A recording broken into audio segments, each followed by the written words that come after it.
Glória a Deus, aleluia. Boa noite, igreja. Paz seja com todos, amém? Glória a Deus. Antes de mais nada, eu gostaria de dizer que é um motivo de grande alegria, né? Desde já agradeço a vida do pastor Giovanni por ter, né, me convidado para trazer a palavra de Deus aqui nesta noite. A igreja, a noiva do Senhor, amém? E também trago um abraço da nossa igreja do Evangelho Quadrangular, agora Araguaia, né? Não é mais Jardim do Lago, agora é Araguaia. Então, antes da gente entrar na palavra de Deus, o pastor Giovanni me pediu para nós estarmos no mesmo sentido do projeto de Neemias, que é os 52 dias de oração. Então, toda essa igreja está nesse grande projeto Neemias, 52 dias de oração. Então, hoje nós vamos discorrer, nós vamos falar muito sobre oração. Nós vamos falar também das áreas da nossa vida que precisa de oração, e para isso nós vamos aprender na palavra. Nós vamos ver exemplos na palavra de Deus, como é a vida do cristão, como que deve ser a vida do cristão na oração. Amém? E desde já vamos abrir a nossa Bíblia no livro de Mateus. Sonoplasta, hoje se prepare, porque você vai trabalhar bastante, amém? Mateus, capítulo 26, a partir do versículo 36. Quem foi encontrando pode dizer glória a Deus. Você está na casa do Pai, nós estamos na casa do Pai, e na casa do Pai nós temos liberdade, amém? Glória a Deus. Já foi projetado.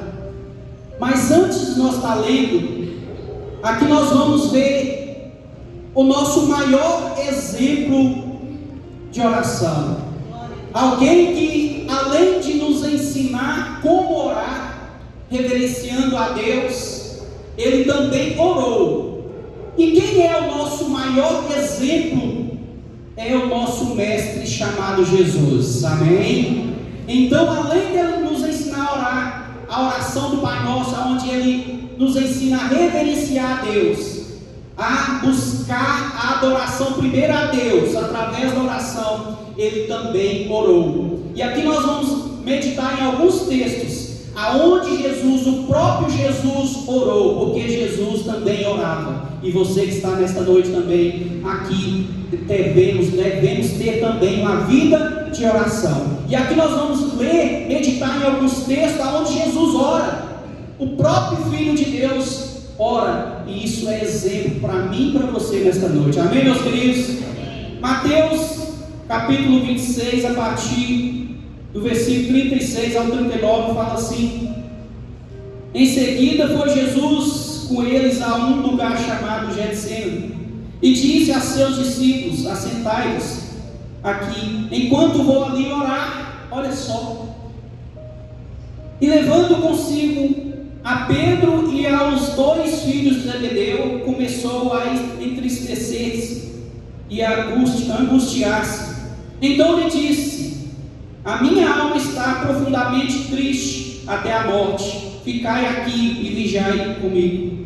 Adiantando-se um pouco, prostou-se sobre o seu rosto, orando, dizendo: meu Pai, se possível, passe de mim este cálice. Todavia não seja como eu quero, e sim como tu queres. Amém? Aqui, meus queridos, é o primeiro exemplo que nós devemos pegar do nosso mestre. Jesus orou ali no jardim Getsemane, no Monte das Oliveiras.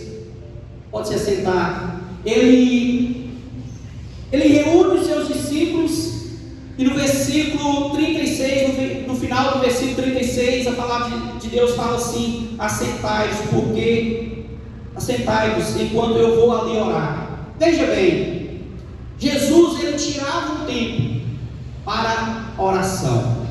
Ele vai ali para o monte e deixa os seus discípulos e fala assim: eu vou ali orar. Sabe o que quer dizer isso para mim e para você? Que nós devemos tirar um tempo de oração. Jesus, ele vai e separa um tempo reservado para orar a quem? Ao Pai. Interessante que ele, sendo Filho de Deus, ele sendo Deus, ele orava. Ele deixou estes exemplos de oração. E a gente temos que ter esse coração aberto quando é colocado um projeto de oração como este. Nós estamos passando o projeto Neemias, 52 dias de oração. Se a gente não tomar cuidado, a gente pensa assim, mas para que isso tudo? Para que essa quantidade de dias de oração?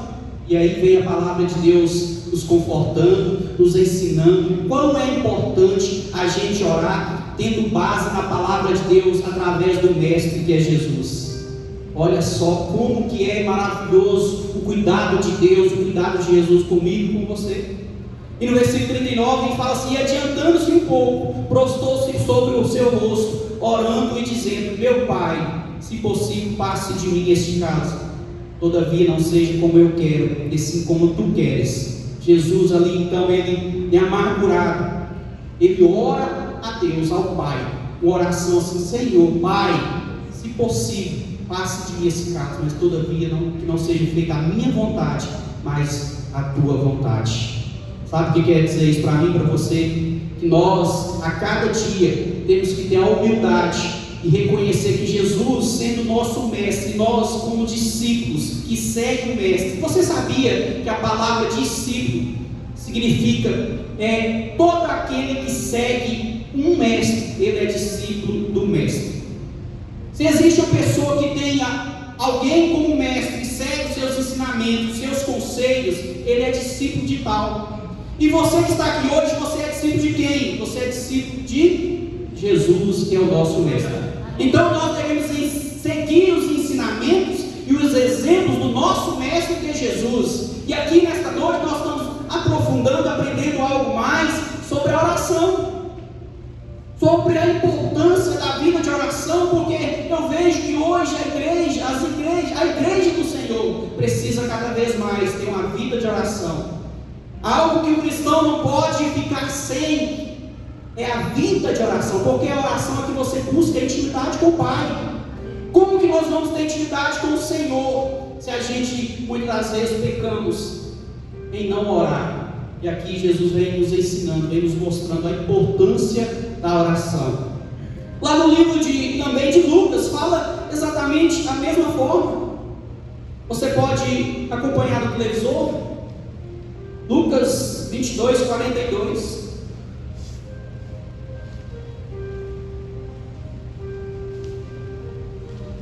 Glória a Deus. Aleluia. Olha só. Pai, se queres, afasta de mim este cálice, contudo não seja feito a minha vontade, mas a tua. Essa é a visão de Lucas. O mesmo texto, aonde ele estava ali no Getsemane, angustiado, né? E ele disse assim: Pai, se queres, passa de mim este cálice, contudo não se faça a minha vontade, mas sim a tua. Aqui ele já sabia da sua crucificação, ele já sabia da sua morte, de tudo aquilo que ele iria passar, mas ele queria que fosse feita a vontade do Senhor. Ele orou, ele clamou a Deus, porque ele estava angustiado, porque ele chegou a suar como se fosse gota de sangue. Ele estava angustiado, a sua alma estava angustiada, e ele ora. E muitas das vezes, meus queridos, nós também passamos por estes momentos na nossa vida, que a nossa alma, que a nossa vida está angustiada. Muitas das vezes estamos sofrendo, estamos passando por batalhas, por lutas. Nós estamos passando, às vezes podemos passar por muitas tempestades. E nós devemos recorrer a quem? Nós devemos recorrer ao Pai.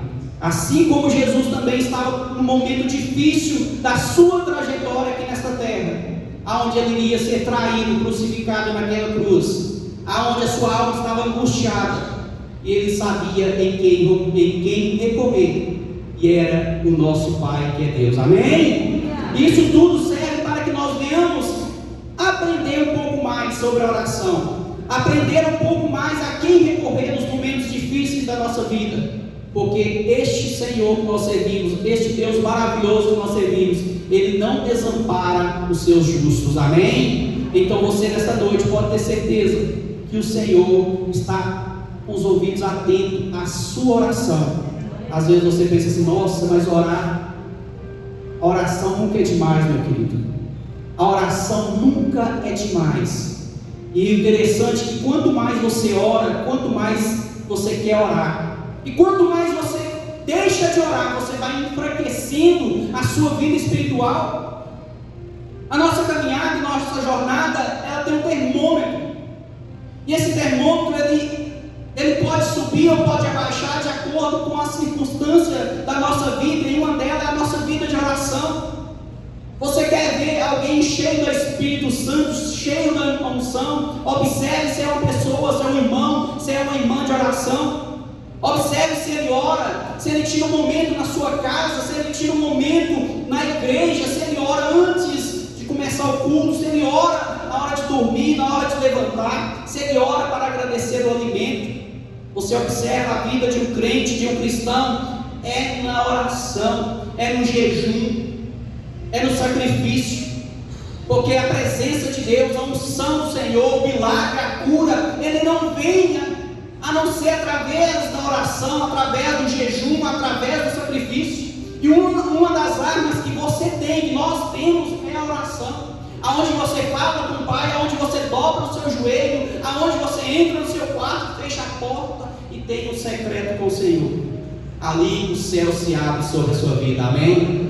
Ali o Senhor abre os ouvidos para ouvir a oração do justo. E você, meus queridos, como está a sua vida com o Senhor? Como está a sua vida na área da oração com o Senhor? Coloque a mão no seu coração, na sua consciência aqui agora. Não precisa responder para mim. Responda para você mesmo. Como está a sua vida em oração? Eu convivo com muitas pessoas e algumas pessoas falam assim: nossa, os evangélicos da igreja precisam orar mais. E eu creio, e eu acredito, melhor dizendo, nós precisamos orar mais a cada dia. Porque pegar uma Bíblia e falar assim: eu sou crente, eu sou cristão, e vem no culto, não sei quantas vezes por semana, talvez é fácil. Mas ter uma vida de intimidade, ter uma vida de comunhão, ter uma vida de oração, ter uma vida de jejum, pagar um preço, é outra história, é outra coisa. E hoje nós estamos aprendendo aqui com o Mestre Jesus, sendo Filho de Deus, sendo Deus, ele orava ao Pai, ele tirava o tempo, vou ali orar, ele prostrava o seu joelho e falava com o Pai, que é o nosso Pai, que é o seu Pai. Quer exemplo maior do que esse? Do próprio Mestre, do nosso Mestre orar ao Pai? Ele sendo Jesus, ele sendo Filho de Deus, orava. E quanto mais nós, meros mortais, pecadores. E aí, você tem orado, meu querido? Hoje, esta noite é noite de levantarmos e falar para nós mesmos: eu preciso, eu preciso e quero ter uma vida de oração. E é você que tem que separar esse tempo de oração, não somente aqui na igreja, mas no seu trabalho, na sua casa.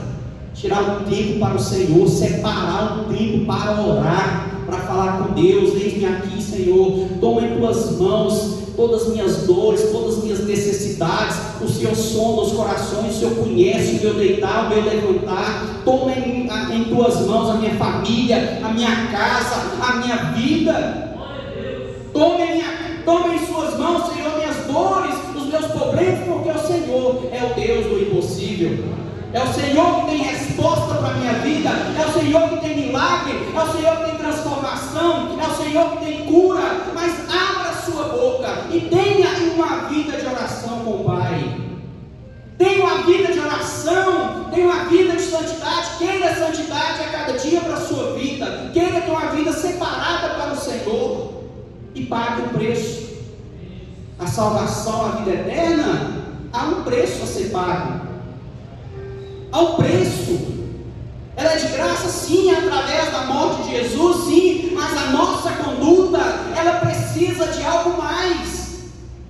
Jesus já morreu, pagou o preço, trouxe acesso à salvação, para nos trazer salvação, sim, mas a nossa trajetória aqui nesta terra, essa vida que nós estamos numa trajetória, numa passagem aqui nessa terra, vai definir muita coisa para o futuro, para a nossa vida eterna. Eu ouço o pastor pregando e fala assim: lá no céu nós vamos ter muita surpresa. E eu creio. Vai chegar lá no céu e vai falar: você aqui? Uma surpresa. Vai fazer a pergunta: cadê aquele fulano? Cadê aquela pessoa que não está aqui? Sabe por quê? Porque já ouviu falar que muitas pessoas, de um modo geral, vivem por aparência. Aparência diz algo, mas a sua vida, o seu dia a dia, diz outro. E existe muito lá fora. Não vou falar na igreja do Senhor. E aqui nós vamos aprender com o Mestre a ter uma vida de oração. Vamos lá no livro de João, vamos dar prosseguimento, os exemplos através do nosso Mestre que é Jesus. João 17, a partir do versículo 1. Olha só, eu não vou ler todos, mas já deixo claro para a igreja. Aqui a oração sacerdotal de quem? De Jesus. O título já fala. Talvez a sua Bíblia está escrita assim igual na minha. A oração sacerdotal de Jesus. 17, do 1 até o 26, é a oração de Jesus para com Deus. Olha só. Você pode ler na sua casa, vamos ler somente os 6 primeiros versículos. João 17, João capítulo 17, a partir do versículo 1, fala assim: tendo Jesus falado estas coisas, levantou os olhos